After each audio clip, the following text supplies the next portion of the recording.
Hello, I'm Eric Snodgrass, and thank you for watching this Thursday night, January 2nd, in-depth ag forecast brought to you by Nutrien Ag Solutions. Well, I appreciate you giving me some time over the last week just to spend some time with my family. Between Christmas and New Year's, we actually went down to Atlanta.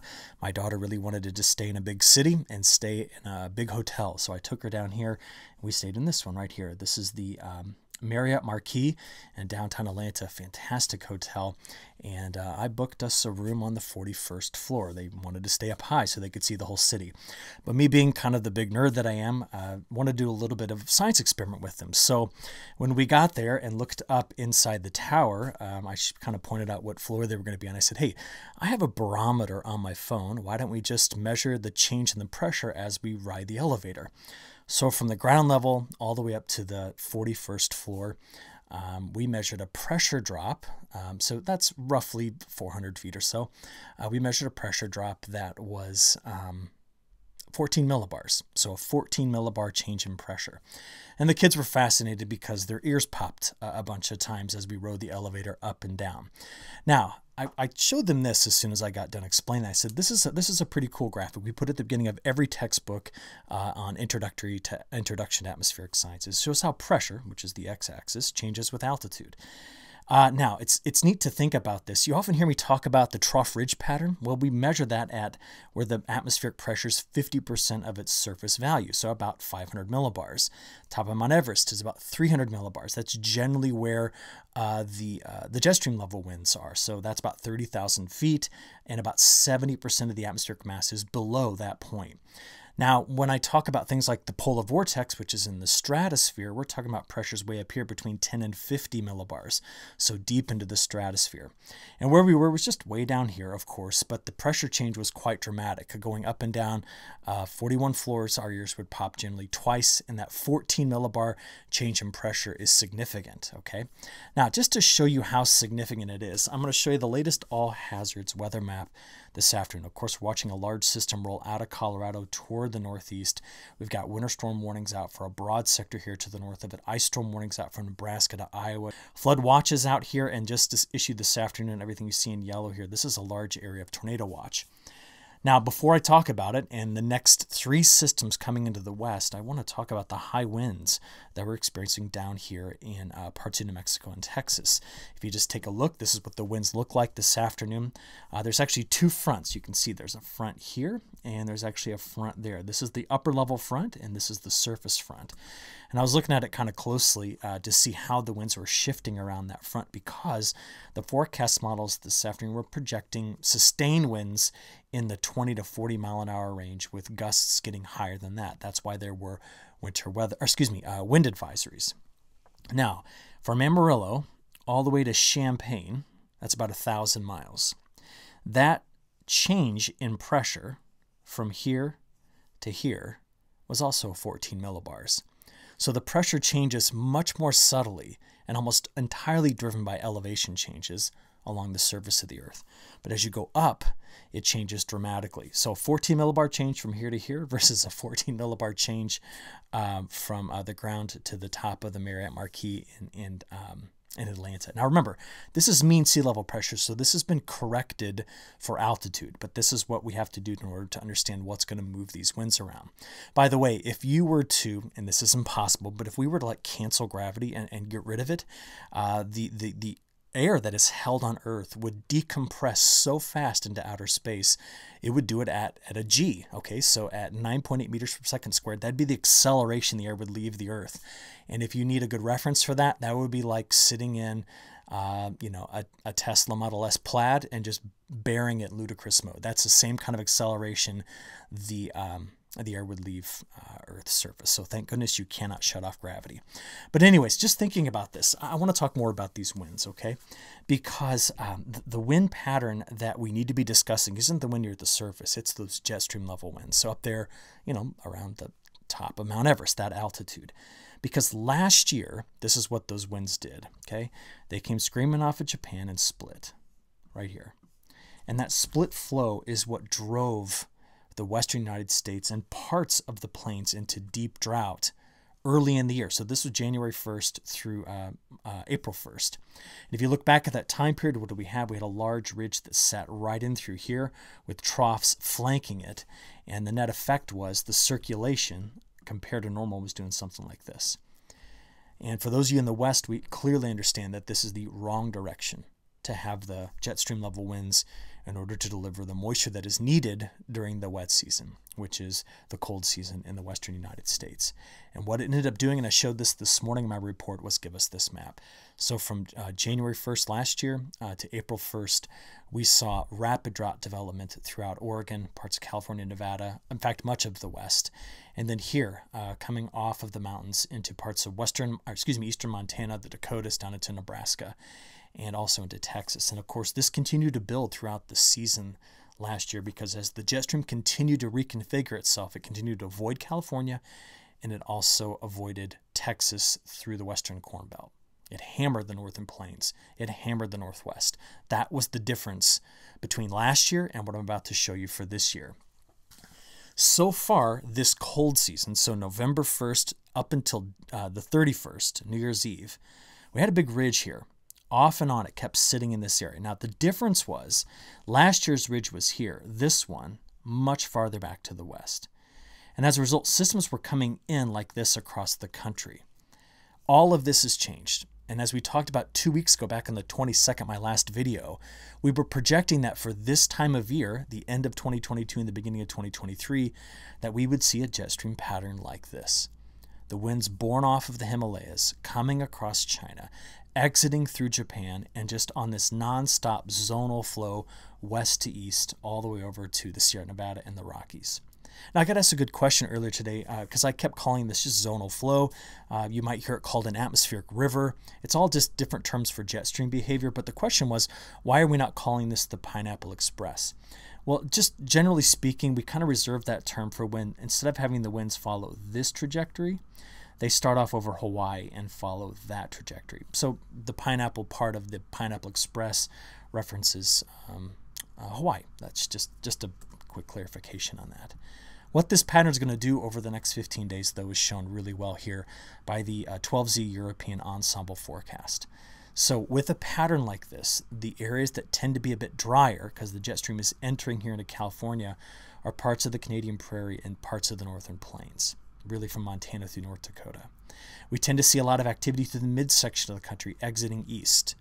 And this also tends to be a mild pattern, which can allow for the atmosphere to destabilize across the south, mid-south, and southeast, setting up for severe weather.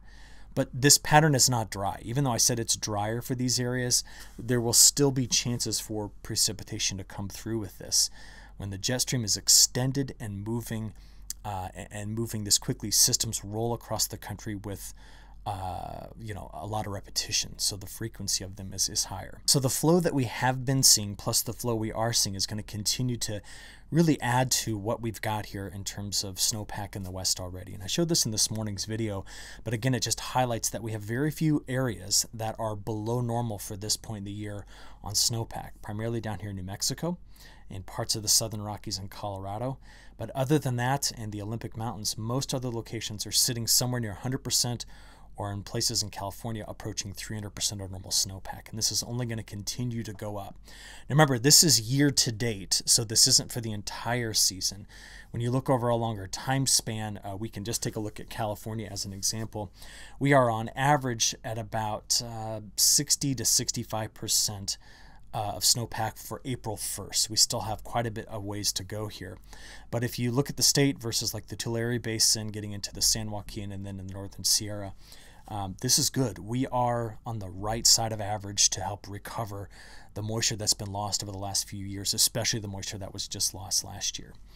Now, in the last 3 days, of course, the system that's moving across the midsection of the country produced some very heavy snow in California.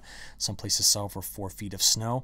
And then, although it was relatively high in elevation, it did move across much of the central Rockies, adding a lot of snowpack. And this is emerging today as a pretty powerful system in the midsection of the country.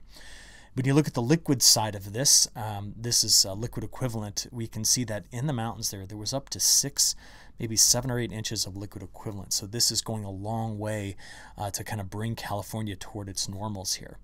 Where we have not seen the precipitation as of late is across the northern plains, across parts of the southern and central plains. We're going to fill a lot of this in with rainfall here in the next 24 to 48 hours. And this is going to really help eliminate some of the drought risk that has been in this area. The Mississippi is back to where we can move traffic on it, and that's also an important component of this recent precipitation as well. Now, the next few systems that are coming in, I got asked twice today in email about this. But the next two systems that are coming into the west are going to be quite powerful. We have the one that's coming now, and then the one that's going to be here on the 4th is currently being ranked as a strong atmospheric river event by the Scripps Institute. So this is out of the University of San Diego. So what you're looking at here is a graph talking about the magnitude of these strong onshore flow events like the Pineapple Express or the zonal jet stream flow. What's important is we even see that once we get past the 5th, we continue to keep decent flow coming off of the Pacific. It's not like though it just goes back down to nothing. But I got asked a question, like I said twice today, about this being referred to as a bomb cyclone. And this comes up, usually every winter discussion about how some extratropical systems can rapidly intensify. So I just want to show you where this comes from. I'm going to take you to journals.ametsoc.org. That's the American Meteorological Society. This is their journal site. And if you come over here, you can type in bomb cyclone, and we can see, in fact, I just did a little while ago, we can actually see where this term comes from. It'll actually search all of the journals, and what you can do is I want to find one important one. I'm just going to scroll down here till I see it. There it is. It's this article right here. By Fred Sanders. He is a pioneer in atmospheric sciences, an early weather forecast modeler. This guy, without this guy, we would not be where we currently are with this. But he coined the term back in October of 1980, and the way he described it, it's actually right here, defining a bomb cyclone as an extratropical surface cyclone, so not a hurricane here, whose central pressure fall averages at least a millibar per hour. So over a 24-hour time period, that'd be a 24 millibar drop. Now just remember, that very, very quick elevator ride I took dropped 14 millibars in about 25 seconds. So that's how quickly the pressure changes vertically. We're talking about horizontal pressure changes here in the middle of a big winter storm system. So we've got a big one that's on its way. But before I can even talk to you about that one, we need to catch up on the fact that we've got a big system rolling in the midsection of the country. There's actually a few tornado warnings out in eastern Oklahoma right now. Again, we've got the flood watches, a couple flood warnings here, and this large area of tornado watches, plus the dense fog on either side of it, the winter storm warnings to the north, the winter weather advisories that surround it, and this ice storm warning right in through this particular area. So this system is going. Now, I was looking at some surface observations this afternoon. So these are all the surface weather obs, and it was kind of neat. You can actually see there is a front right in through here. See how the wind's coming out of that direction. Then in here, the winds are coming from here, and there's an upper level front on which the initial storms are starting to fire. And we can see those storms by looking at some of the live lightning data this afternoon. So I'm recording this a little after 5 o'clock, and we've got clearly a lot of storms coming out of eastern Oklahoma. These are the ones producing tornadoes, but out ahead of those, some very active storms moving toward the Mississippi River Valley.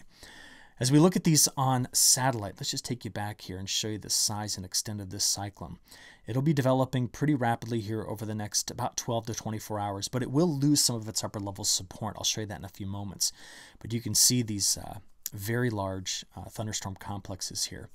And I wanted to zoom in and show you something on the main front right in through here.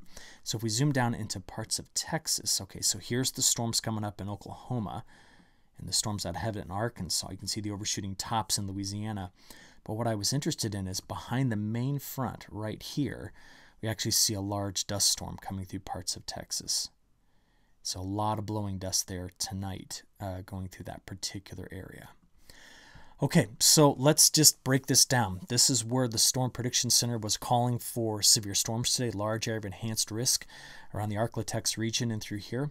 By tomorrow, they expect the severe weather risk to stretch from parts of Louisiana through Mississippi and Alabama, and then getting into the day on Wednesday, we'll see this moving from Florida's Panhandle all the way up through the Carolinas, although it's just a marginal risk on that day. So let's take a look at this from a couple different models. We're going to start off with a high-resolution rapid refresh.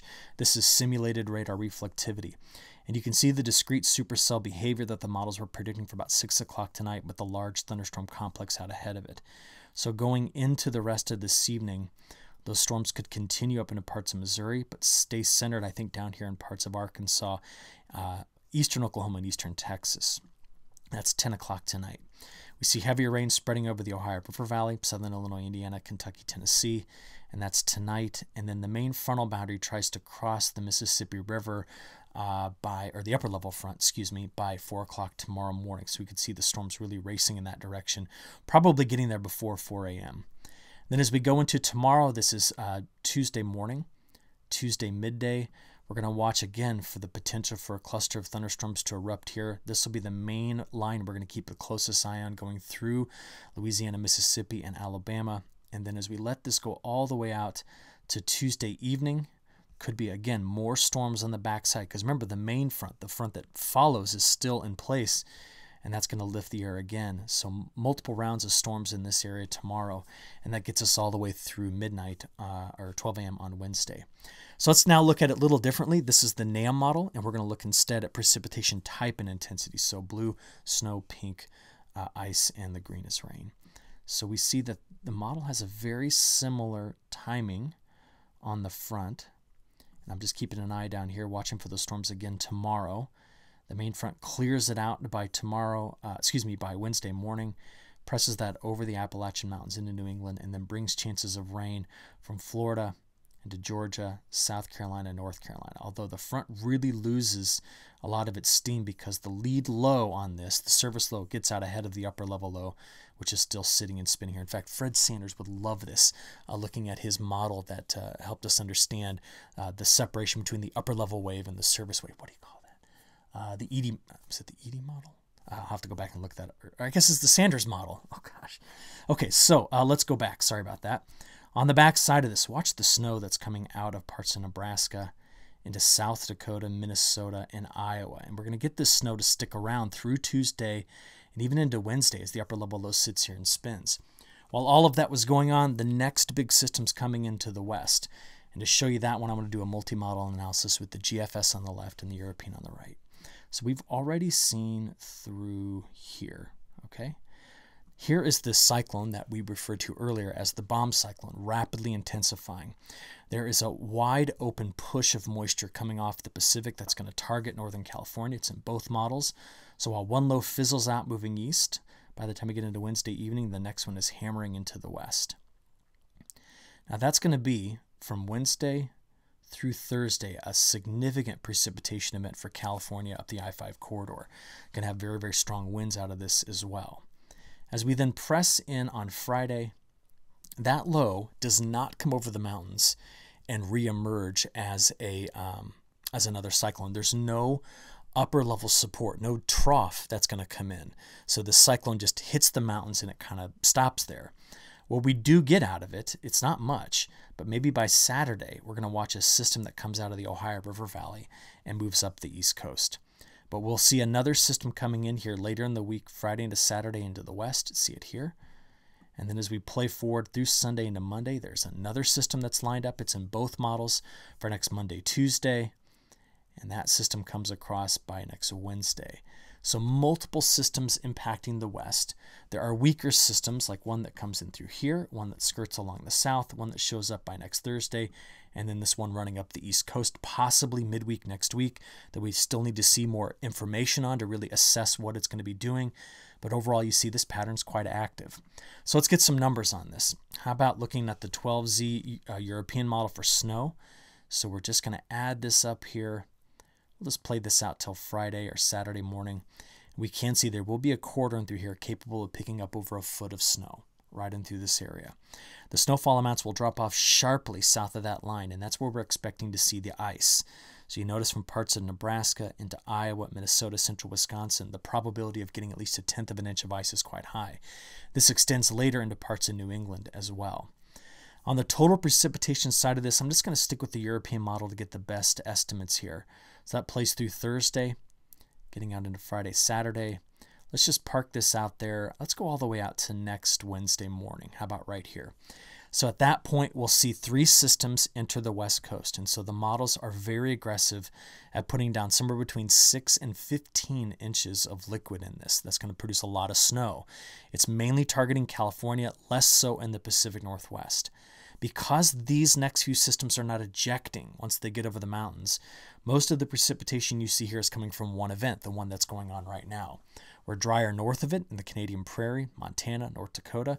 We're drier to the south of it down here in parts of Texas and in western Oklahoma, parts of western Kansas, Colorado, and New Mexico with this particular pattern.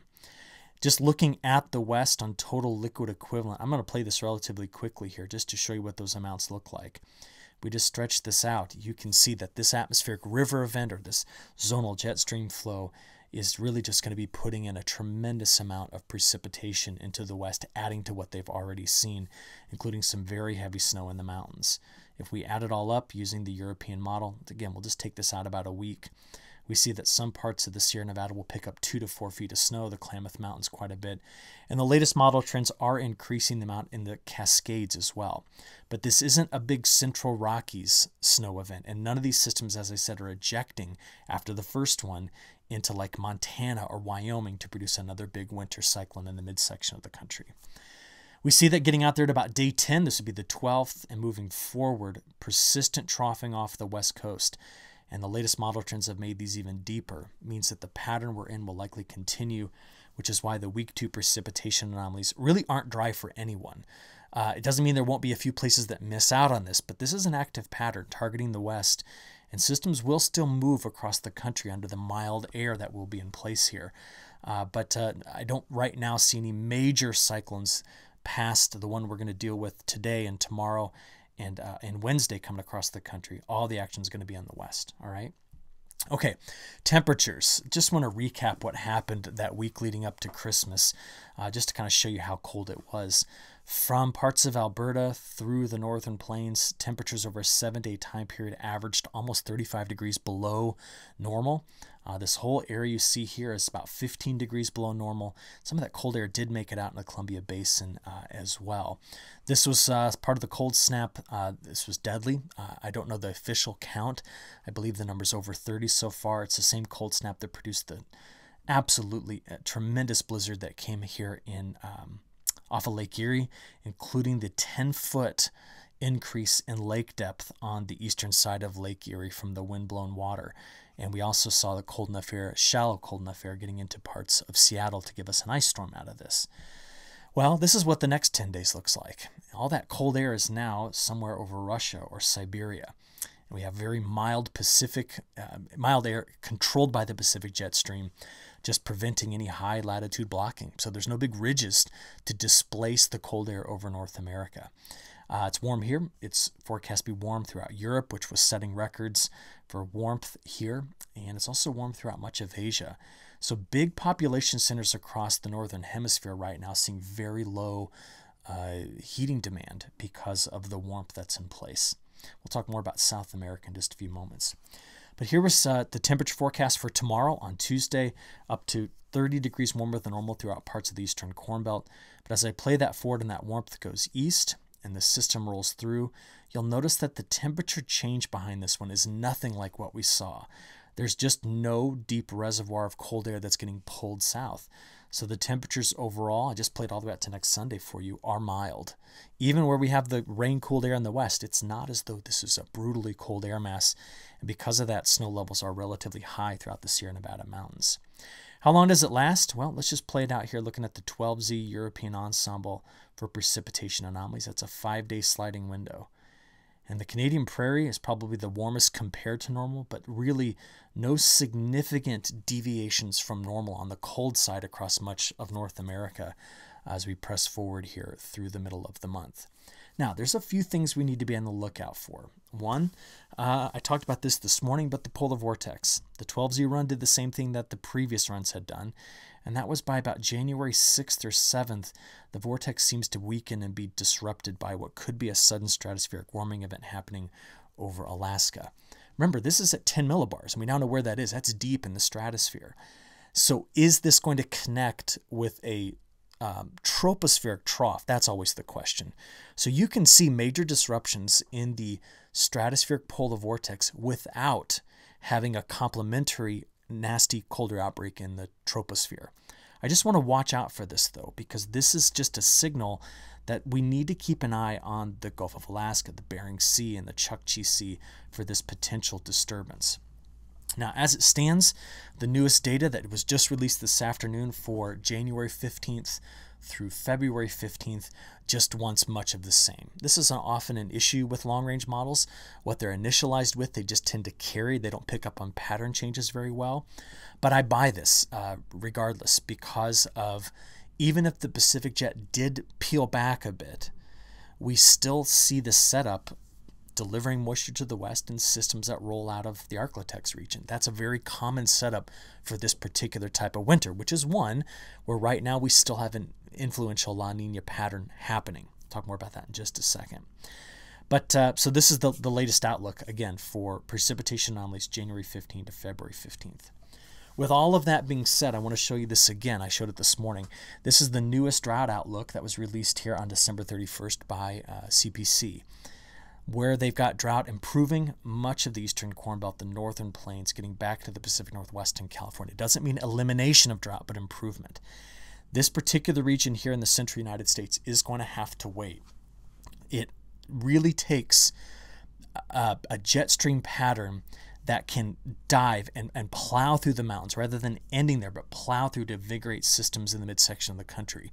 We may just have to wait until much later in January or February, March before that particular setup can start to relieve the drought in this area. I am confident, based upon just things I've been watching here, that that will happen for the plains, but it's still quite a ways away. Where I'm getting that from is just the continued evidence that this La Niña is starting to peel back its influence. I mean, just as an example, getting jet stream winds to extend from the Himalayas to the Rockies is a very, very rare thing to happen when you've got a La Niña. We've already started to see some warmer water surfacing here. Although it's still cold in the central equatorial Pacific, things are starting to peel back a bit. One of the important things is where we've had these westerly wind bursts versus the easterly wind bursts, this whole feature is now moved a bit farther into the Pacific, meaning the MJO, which kind of runs right in between the two, is looking at more phase 7 and 8 activity, something it's not really done. It's been a lot of 4, 5, and 6. This is some shifting around in the tropics that's going to move that MJO over to these phases. Now, why that's important is that if we end up getting the MJO to fully get into phase 8, that would mean probably past the middle of the month of January, we need to be on the lookout for some west coast ridging. That would bring us a temporary change in the onslaught of precipitation and slow it down. So the flow would come around like this. But this would open us back up to colder outbreaks. This would open us back up to active, Ohio River Valley, Great Lakes, and East Coast cyclone activity. It's kind of an ebb and flow to the pattern. It doesn't just get stuck one way all the time. So we need to watch for this mid to late month. But the new European Weekly suggests that possibly coming through phase 8 and doing something we've not seen the MJO do for a while. Hop out into phase 1 and 2. That's over the Indian Ocean. That's another signal that La Niña may be losing its influence. And I got to be honest, if it comes into phase 1 and 2, well, phase 2 in February is, screaming jet, ridge over the Aleutians, dives into the west. Everybody's in business. If you are a winter lover, you want phase 2 with a weak La Niña signal. And even if it lasts into, if it starts in January and goes on, it's still that same look. I apologize, I have these out of order. This is the the January look. See the same thing though? And then this is the February look. So if it does move in that direction, that is not a La Niña type setup. This would be something that would really, really push for a rough go of winter in the middle of the winter here. Okay, so that's my long-term outlook. We've got a lot to talk about with South America, but I wanted to give you some global perspective on precip from the 12Z model runs. Very wet northern Australia, northern territories over to Queensland, quite wet. Europe is wet. Kazakhstan is wet. Even the Middle East, parts of the Middle East are wet here. But let's focus in on what's going on in South America, because they're harvesting in northern South America the first crop soybeans, which means safrinha crop. If it is, it's going in fast behind it. But we see some drier conditions south. Now, one of the websites I love to use is this one, World Ag Weather. But it uses the CPC data which always has a 2-day lag on total precip. So if we go into Argentina, where we know there's been drought issues, and for example, look at Buenos Aires, you notice nothing since Christmas. Go to Cordoba, nothing since before Christmas. Santa Fe, nothing since before Christmas, and that's why they're all showing these major deficits. But because of that 2-day lag, it doesn't give you, like I said, the most recent precipitation. And if you watch this, you'll be able to see here that in the last 7 days, we've had a couple of fronts that have come through, including one this past weekend that came right across Argentina. Actually came over the Andes and dove through Argentina. And as a result of that, we saw some precip in South America. So I made this, in Argentina where it's been so dry. So I made this map from December 29th through January 1st, looking at satellite-derived precipitation from the GPM project. And I want you to see how much rainfall came through here. This is what we've got, and some places here picked up 40 millimeters or more. So we're talking about up to 2 inches in some places. Buenos Aires, in and around Cordoba, but not Santa Fe, not Entre Rios. There's a few places in here that were just missed by this. And the thing is that now that that's done, the forecast went back over dry again. Not only dry, but also quite warm. Now remember, it is like North America's July down there right now. So these temperatures are above average during the hottest time of year. Evaporation rates are going to be high, and we're going to see very dry conditions from Rio Grande do Sul through Uruguay and much of Argentina. Where it's wet is in Paraguay, much of southern Brazil and eastern Brazil. And so this is going to push the crop along in this area, continuing to likely push the yields quite high in this region. But as we just think about the longer term for Argentina, as long as the Antarctic Oscillation, which is a measurement overall of the wind pattern in the southern hemisphere, that's a simple way to think about it. If it's positive, it's hard to get multiple low pressure systems to roll through and relieve the drought. It's been positive since September, just a couple of time periods where it was negative. It's up here now. If this fades in late January back toward neutral or even negative, it could really start to increase the chances for rain down here. So this is the next 30 days. This is January. But as I slide this forward and show you what mid-January to mid-February looks like, we notice that the models are no longer so aggressive on it being so dry in Argentina.